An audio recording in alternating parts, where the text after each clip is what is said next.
I recently was on a couple of different radio shows on Tag Magazine's radio podcast, and I described our next presenter on that radio show during the interview as a genius wizard magician artist. You might be able to guess just from that who's about to come up and talk to you. He's running away right now, but he's going to come up here. He is the creative director, the artist director of Idea X Factory. He was the primary idea explorer and our chief person, our O-captain on our Art Place grant application. He is a fantastic artist, a kind of mad scientist inventor at times, and he's still running the opposite direction of the stage. But the next presenter is Russ RuBert, and without Russ, none of this would happen. So give a big round of applause for Russ.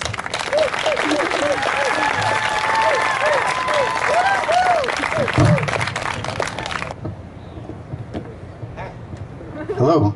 Oh, wow, there we are. The original transient construction that I did years ago was Transient Constructions 1, and there was a wonderful gallery called Jordan Creek, and a lot of artists remember that. I know Keith or Jerry remember it, and it's not here anymore.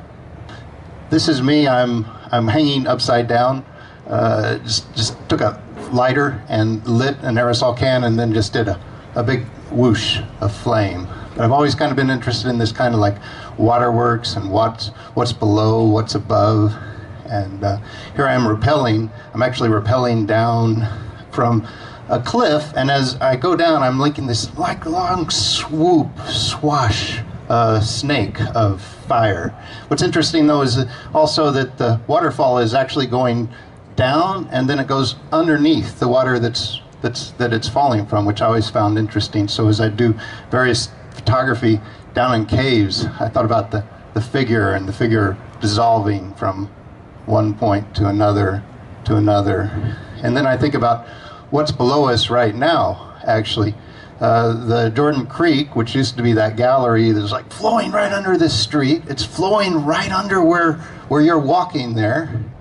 And if you go down in the basement, there's a basement to Idea X Factory. You see this. It's very cool. There's a door there, I guess, that was there before the railroad was built. There's a window you can see right next to it. And it's completely black, completely dark. I love going to auctions. It's just an interesting kind of pastime. You see such interesting people. And I just like thinking about them and thinking about, oh, why are they there? How do they live their life? Why are these things being auctioned? And that's how I got this projector here that we're using now. I found it at an auction. MSU has a great auction. You guys got to go to the MSU auction. That skeleton, it's now at our studio. He's looking a little better in our studio, I think. It doesn't have the shades anymore. But I love auctions. It's kind of a reflection of the economy in a way. And here was the AeroPoint auction that was at failed development that happened down in Taney County, and it's really amazing. And we were up there, and you think about how things get depressed, and then I was up there with my niece actually, and the guy's going on and on and on. Also, he says, "That dog won't hunt." I'm like, "What? What do you mean that dog won't hunt? What's it even mean?" I mean, I guess it's really well known from the South, but I'm not from the South. I guess I didn't know what that dog won't hunt meant.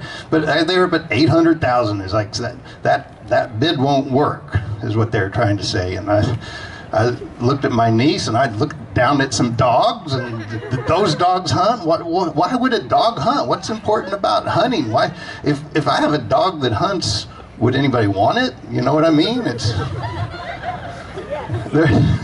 yeah, they probably would. But really, we've anthropomorphized dogs to the point where the things that they were hunters, they're a hunting dog is a wolf, right?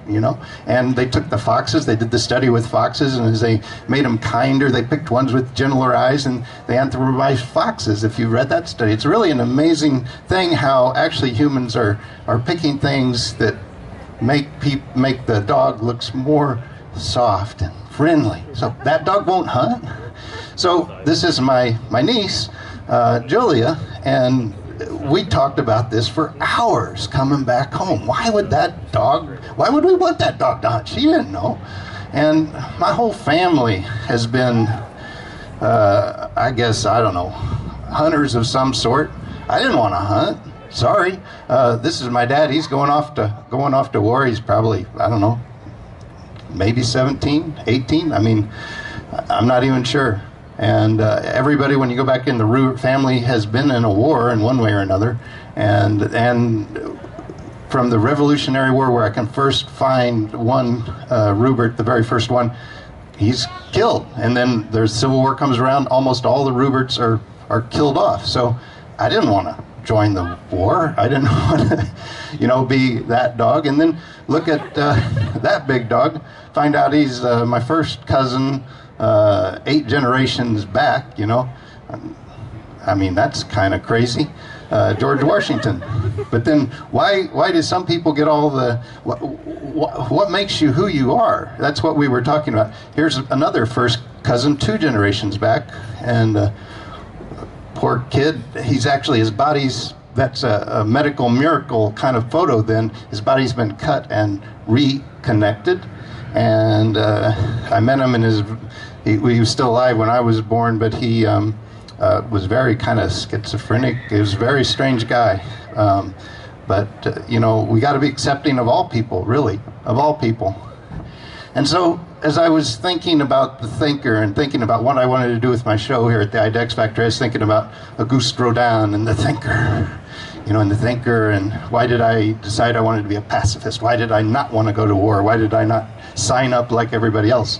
And that's really what the harmonic wall is about. And it was about that kind of concept as I worked through those images. So if you go in through and look at the little military guys or the little things, it's a very kind of peaceful look at it. And this is the entire harmonic wall as it was designed. And again, you can see, like my old photos, the very first ones, and even the ones I'm doing now, I'll take that figure, I'll repeat it, I'll repeat it, I'll repeat it.